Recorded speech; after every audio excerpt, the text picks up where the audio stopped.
Welcome back to my channel. Today we'll be discussing Double Marks by MIRO. Now, before we get started, there will be spoilers, so if you don't want me spoiling this manhwa, go ahead and click off now. No worries, I'll catch you next time.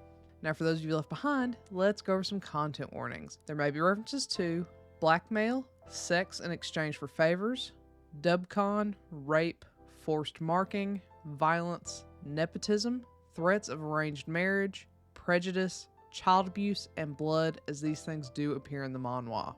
Now, if that's all good with you, let's go ahead and get started. As always, let's start with the synopsis. Ash is one of the few unbonded Omegas at the aristocratic school of Seitan Academy. As an Omega, there is immense pressure on him from his father, who demands the best and nothing less, or he'll marry off his son to the highest bidder. The pressure is immense, but Ash has a secret weapon: his childhood friend and classmate Judah. Judah shows his answer sheets to Ash during every exam, even at the risk of failing himself. Why?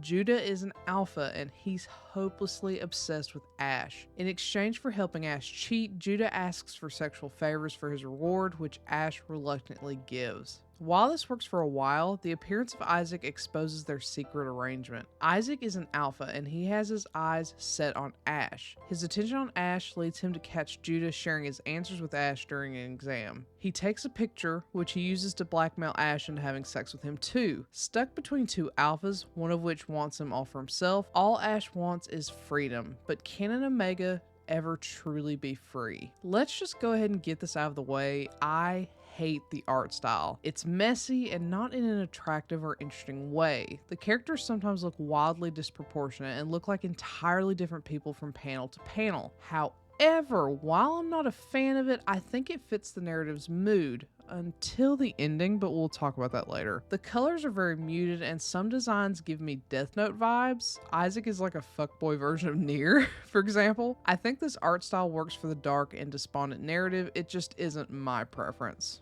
This is actually a really short one at 5 episodes total, which can sometimes be really great or really unfortunate. I think this does a great job of showing us who each of our main characters are. Isaac as the fuckboy, Judah as the obsessive stalker type, and Ash as the desperate Omega bottom. However, while this does a great job of setting up who these characters are, the jump between episodes 4 and 5 is jarring. They go from these transactional relationships with Ash at the center to enjoying time in a tropical place and having threesomes.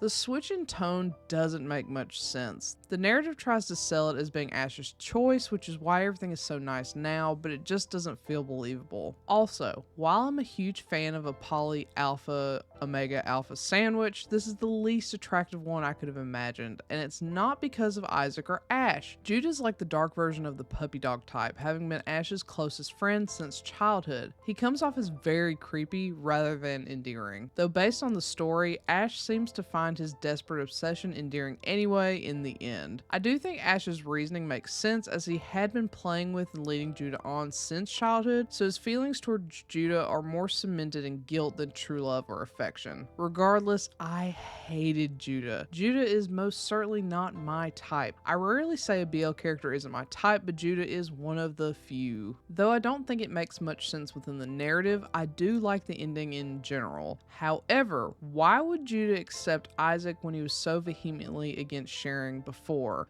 Who knows? I'm going to try not to look a gift horse in the mouth because I need more polycules in my life, and while this is a fucked up one, I can still appreciate it. Ash does seem happier and more free than he ever was before, so that's good. I love it when there's a message of taking back agency in one's life, though I'm not sure even in this situation that Ash has all that much more control. But at least he chose to give up control in this scenario as opposed to the alternative where he would be forced to give up control.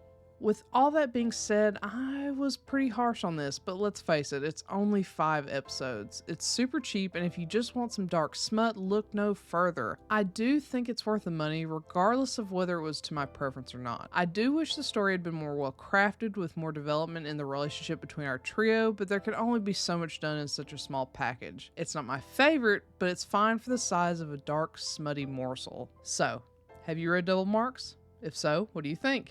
Do you agree with my assessment? Do you not? Let me know and comment below. Otherwise, I'll catch you next time. Bye!